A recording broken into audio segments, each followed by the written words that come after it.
Over the last month, I really took a step back from painting and prioritized my sketchbook practice. After my most recent burnout spiral, I absolutely hated painting, and this piece helped me fall back in love with gouache. However, there were plenty of hiccups. Throughout the development of my idea, I was confident until I started painting. My last couple of attempts at a gouache painting, I've realized I threw myself a curveball both times by attempting unfamiliar lighting situations. Which is great, and I'd love to try them again, but for now it's important to emphasize the purpose of this painting. Not only did I want to come back to gouache practice with some ease, but this painting is important because it's also a gift from my boyfriend and I to celebrate our 5-year anniversary. So playing it safe is important. I changed this up a bit and removed the projector. I restarted with a much simpler sketch, but I still wanted a little bit of a challenge, so I tried to add extra details on the end tables. I began with painting the characters so that if I messed them up, I could easily restart without worrying about being too far along. I really struggled in the beginning because I felt rusty with gouache and had very little confidence in myself. I also decided to try swatching my colors and hadn't tried this before purely out of laziness and time. In the past, I don't think I've ever swatched all throughout the painting process, but it's really important with how unpredictable gouache dries. If you don't know, gouache often changes color and value as it dries. Most of the time, light colors dry lighter and dark colors dry darker. I've also noticed my yellow ochre sometimes shifts colors more yellow if there's a lot of the pigment.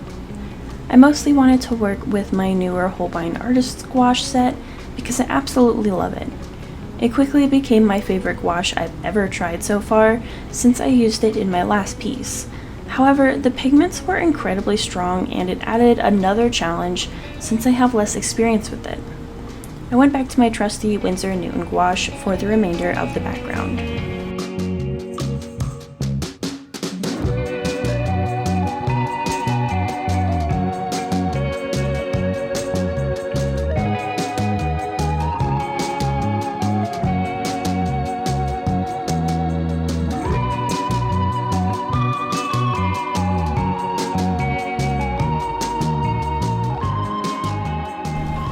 During this piece, I learned a lot about my preferences in gouache, and feel that the stripes in the background taught me so much about brush control.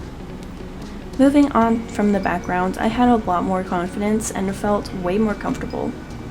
I usually use gouache at a thicker consistency, which in my opinion is a bit more difficult to control because it dries faster both on the page and palette. I learned that I prefer my gouache pretty thin. I want it opaque, but easy to control. I was second guessing the stripes until I added the shadows, and I felt it starting to come to life. I know I kept all the values pretty mid-tone, but I wanted to wait until the end to bring out contrast with light lights and dark darks. Despite all the preparations, I skipped over the color key once again. Color palettes seem to be my greatest weak point because when I sit down to paint, I get incredibly indecisive and often make the wrong choices.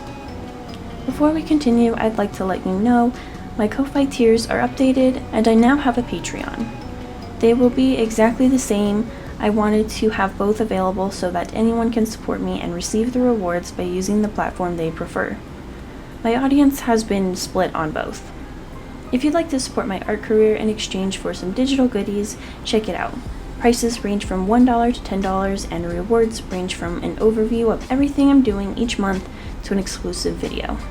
Now let's get back to the video.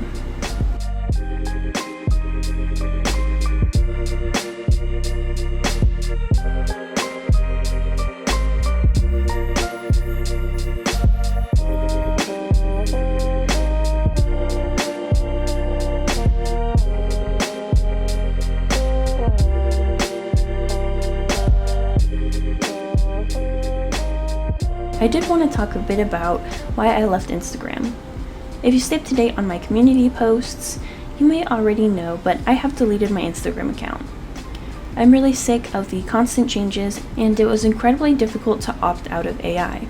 My small art business has not benefited in any way by being on Instagram, and I found much more success here on YouTube. So rather than wasting my time on a platform that has caused me nothing but stress, I'd rather focus on YouTube, Patreon, and Ko-Fi, and change up my newsletter. Over the last 2 to 3 weeks, I've been treating all of this more like a business, taking things more seriously, including my health, because obviously things don't get done if I'm unwell. I don't think I'll regret deleting my Instagram, and I think using other methods to reach my audience will prove to be more impactful. I set up a Discord server a while ago called the Creative Cafe, and while it's empty and unfinished, I think Discord is a great place to have conversations with you guys rather than the comment section.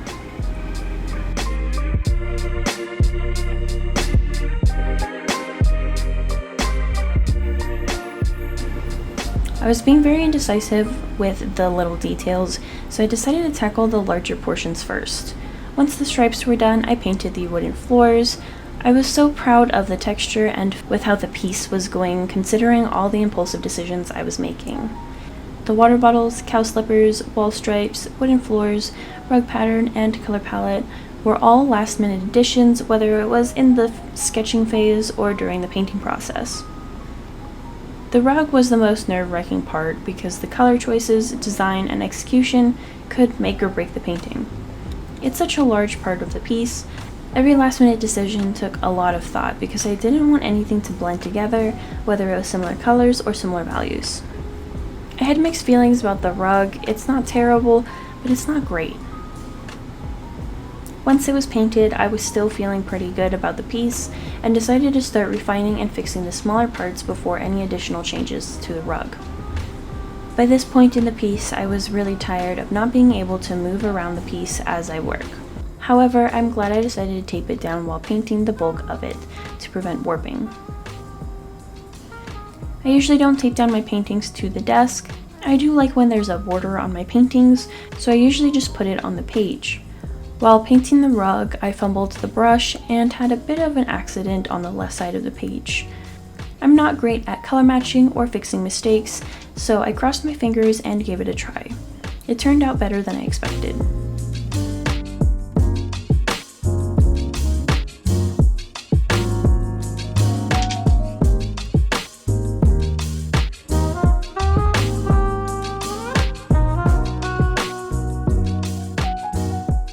I also wanted to explain what inspired this piece. Like I said, it's my boyfriend and I's 5-year anniversary this month, so I wanted to center it on what we do most together. Originally, I had included a projector that backlit everything, but that lighting scenario was too complicated for my return to gouache, although I still want to paint it once I'm more comfortable with my medium again. So for now, I chose Chinese food at home. My boyfriend and I eat a lot of takeout, which isn't great. We're trying to get better, but Chinese food is his favorite. Our apartment looks nothing like this. This is my own wacky idea for something else I'm working on, but our apartment is still kind of blank and boring. That is mostly by choice. Listen guys, stuff is expensive and I fully expect we'll replace a lot of our cheap furniture over the years to come. That's all for this week's video. Next week I have a sketchbook tour of my messy sketchbook. As always, if you have any thoughts or questions, you can leave them in the comments below. Don't forget to like and subscribe, and I'll see you next time. Bye.